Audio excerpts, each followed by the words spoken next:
সুপ্রিয় দর্শক ভাই বোনেরা, নবী সাল্লাল্লাহু আলাইহি ওয়াসাল্লামের প্রতি দুরূদ প্রেরণ করা এটা ঈমানদারদের জন্য অত্যন্ত লাভজনক একটি আমল।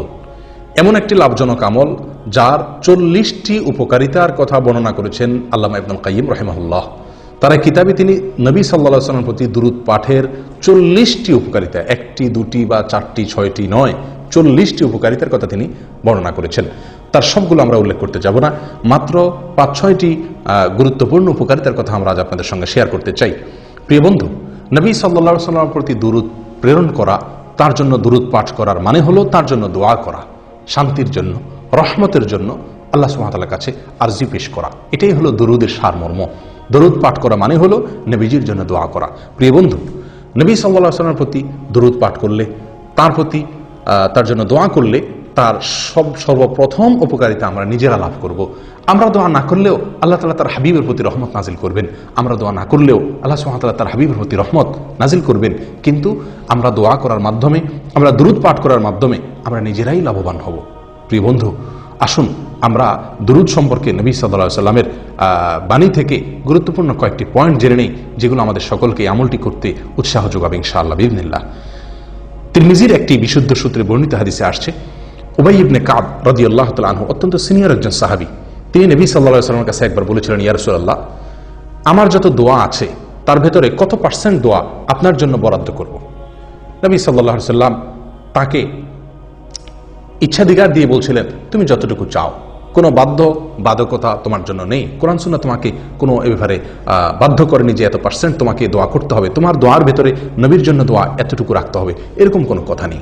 তখন উবাই ইবনে কাব রাদিয়াল্লাহু তাআলা আনহু নবী সাল্লাল্লাহু আলাইহি ওয়াসাল্লামকে বলছিলেন, ইয়া রাসূলুল্লাহ, তাহলে আমি যদি আমার দোয়ার মধ্যে 1/4 আপনার জন্য বরাদ্দ রাখি, অর্থাৎ যত দোয়া করি তার ভিতরে 1/4 শুধুমাত্র আপনার জন্য দোয়া করি।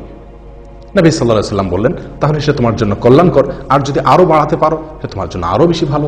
তিনি তখন বললেন 1/3 কথা। নবীজি সাল্লাল্লাহু আলাইহি ওয়াসাল্লাম তাকে একইভাবে এটাও ভালো বলে আরো বাড়ানোর পরামর্শ দিলেন। তখন তিনি অর্ধেকের কথা বললেন। তখন নবী সাল্লাল্লাহু আলাইহি ওয়াসাল্লাম তাকে একই উত্তর দিলেন। তখন তিনি বলছিলেন, ইয়া রাসূলুল্লাহ, যদি আমি আমার সকল দোয়া আপনার জন্য রাখি তাহলে কেমন হবে? নবী সাল্লাল্লাহু আলাইহি ওয়াসাল্লাম তাকে বললেন, ইযান তুকফা হাম্মুক ওয়া তুগফার যাম্মুক। যদি তুমি তোমার সকল দোয়া আমার জন্য বরাদ্দ করতে পারো তাহলে তোমার সকল পেরেশানি দূর হয়ে যাবে এবং তোমার সমস্ত অপরাধ, সমস্ত গুনাহ আল্লাহ সুবহানাহু ওয়া তাআলা মাফ করে দিবেন, মাফ করে দেওয়া হবে। প্রিয় বন্ধু, উবাই ইবনে কাব রাদিয়াল্লাহু তাআলা আনহুর এই হাদিস থেকে নবী সাল্লাল্লাহু আলাইহি ওয়াসাল্লামের প্রতি দুরূদ, তার জন্য দোয়া, সালাত এবং সালাম কত বেশি হওয়া উচিত আমাদের, তার একটা ধারণা আমরা এখান থেকে পেতে পারি। অবশ্যই হাদিস থেকে কারো প্রশ্ন উঠতে পারে যে তাহলে কি একজন মানুষ তার নিজের জন্য কোনো দোয়াই করবে না? উত্তর হলো জি না। কোরআন এবং সুন্নাহ নিজের জন্য দোয়া করার বহু নির্দেশ এসেছে। অতএব নিজের জন্য দোয়া করতে এখানে নিষেধ করা হয়নি। নবী সাল্লাল্লাহু আলাইহি ওয়াসাল্লামের জন্য সকল দোয়া তার জন্য বরাদ্দ রাখার দ্বারা উদ্দেশ্য কি, তাহলে তার ব্যাপারে মুহাদ্দিসিনে কেরামের কয়েকটি ব্যাখ্যা এখানে পাওয়া যায়। তার ভিতরে একটি ব্যাখ্যা হলো যে এখানে নবী সাল্লাল্লাহু আলাইহি ওয়াসাল্লাম বিষয়টির গুরুত্ব বোঝানোর জন্য এভাবে তাকে বলেছেন। আর অনেকের ব্যাখ্যা হলো যে এর উদ্দেশ্য হলো তোমার যত দোয়া আছে তার সকল দোয়াতে নবী সাল্লাল্লাহু আলাইহি ওয়াসাল্লামের জন্য দোয়া যেন শামিল থাকে, এটা হলো এর উদ্দেশ্য। যাই হোক প্রিয় বন্ধু, তাহলে বোঝা গেল সালাত এবং সালাম এটি আমাদের অনেক অনেক বেশি পরিমাণে থাকা উচিত এবং তার দুটি উপকারিতা এই হাদিস থেকে আমরা পেয়ে গেলাম। এক, আমাদের চিন্তা পেরেশানি দূর হবে। দুই, আল্লাহ সুবহানাহু ওয়া তাআলা আমাদেরকে ক্ষমা করবেন। প্রিয় বন্ধু, অন্য এক হাদিসে আসছে নবী সাল্লাল্লাহু আলাইহি ওয়াসাল্লাম বলেছেন, সলাতুকুম আলাইয়া যাকাতুল লাকুম, আমার প্রতি তোমরা যে দুরূদ পাঠ করে থাকো, সালাত সালাম পেশ করে থাকো, এটি তোমাদের জন্য পবিত্রতার কারণ, এর ফলে তোমরা পবিত্র হবে, আল্লাহ তাআলা তোমাদেরকে পবিত্র করবেন। প্রিয় বন্ধু, আল্লাহ পরিচ্ছন্ন করবেন, পবিত্র করবেন নোংরামি থেকে, অপবিত্রতা থেকে, নাপাকি থেকে। অতএব নবী সাল্লাল্লাহু আলাইহি ওয়াসাল্লামের প্রতি বেশি বেশি দুরূদ আমাদেরকে পাঠ করতে হবে, এর ফলে আমরা নিজেরা পবিত্র হতে পারবো। 3 নম্বর আমরা উপকারিতা এখান থেকে পেয়ে গেলাম।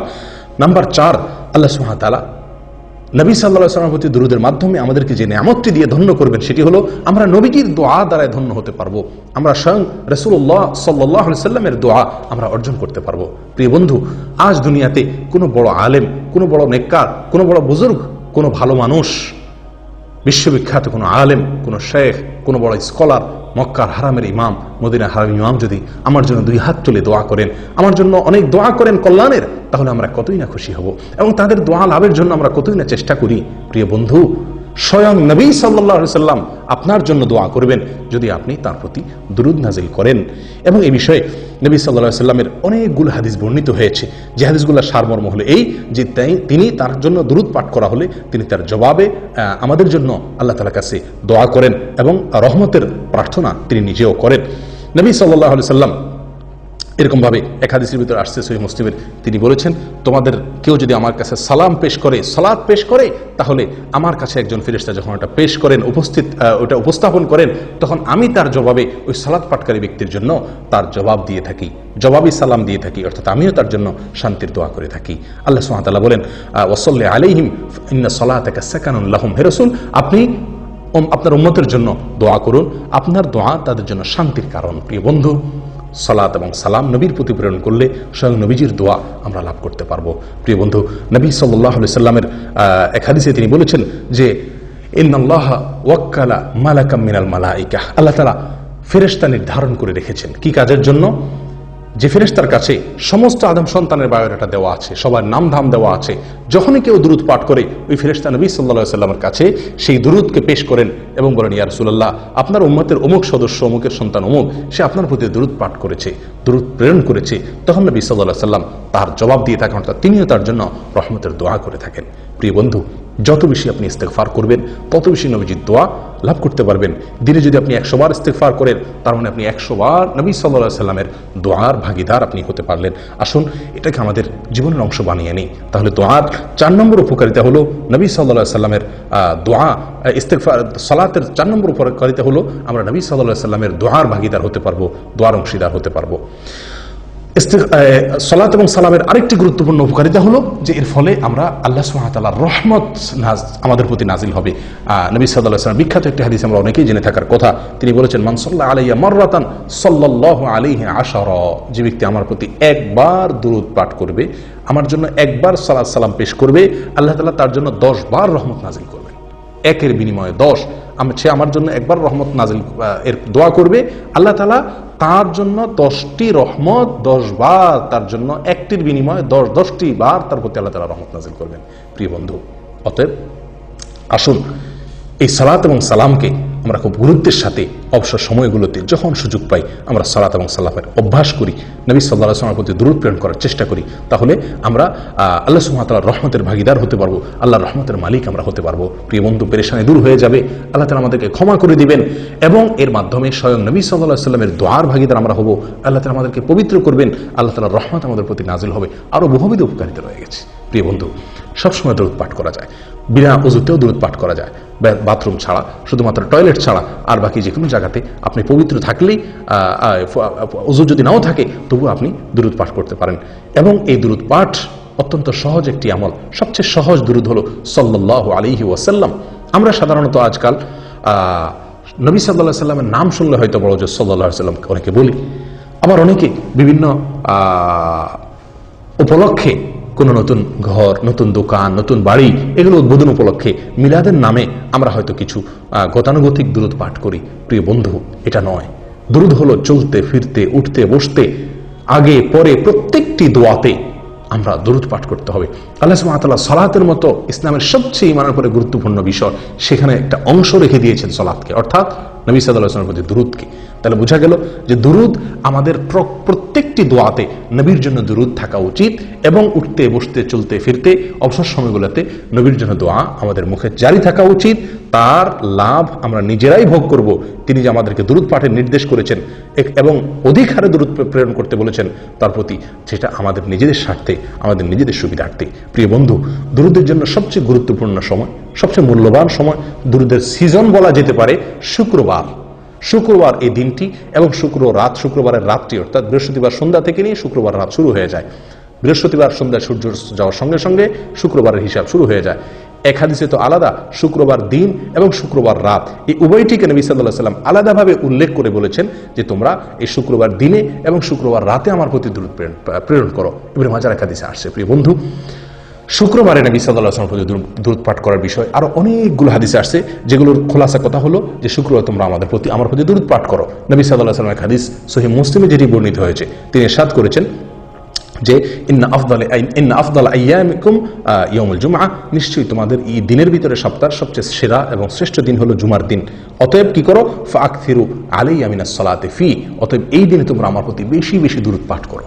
জুমার দিনে যত বেশি সম্ভব দুরূদ পাঠ করতে হবে। জুমার দিনে যত নফল আমল আছে প্রিয় বন্ধু, জুমার সালাতের পরে জুমার দিনের সবচেয়ে গুরুত্বপূর্ণ নফল আমল হলো নবী সাল্লাল্লাহু আলাইহি ওয়াসাল্লামের প্রতি সালাত এবং সালাম পেশ করা, এরপর সূরা কাহফ ইত্যাদি। প্রিয় বন্ধু, আসুন দুরূদকে আমাদের জীবনের অংশ বানিয়ে নেই, আল্লাহর রহমতের ভাগিদার হব, গুনাহ মাফ হবে, পেরেশানি দূর হবে।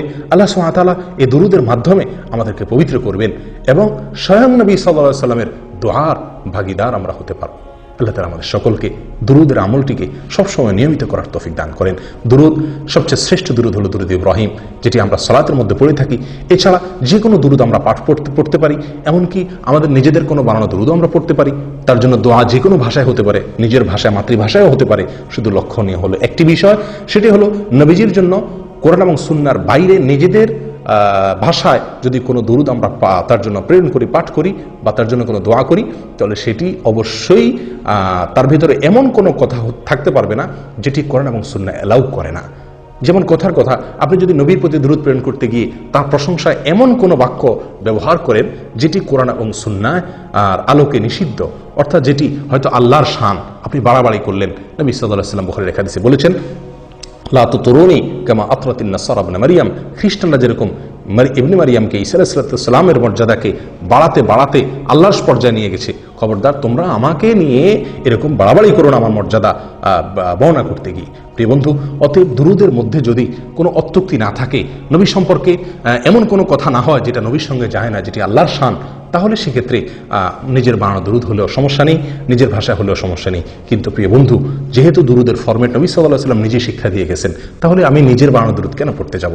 সবচেয়ে উত্তম দুরূদ ইব্রাহিম পাঠ করা এবং সবচেয়ে সংক্ষেপ দুরূদ হলো সাল্লাল্লাহু আলাইহি ওয়াসাল্লাম। আর এই দুটার বাদ ছাড়াও বহু দুরূদ কোরআন এবং সুন্নাহ বর্ণিত হয়েছে। আসুন আমরা দুরূদকে আমাদের জীবনের রুটিন আমল বানিয়ে নেই, অবসর সময়গুলোকে দুরূদ দিয়ে পরিপূর্ণ করি। আর কেউ নয়, আমরা নিজেরাই লাভবান হব। আল্লাহ তাআলা আমাদের সকলকে তৌফিক দান করেন। জাযাকুমুল্লাহ ওয়া আখিরু দাওয়ানা আনিল হামদুলিল্লাহি রাব্বিল আলামিন।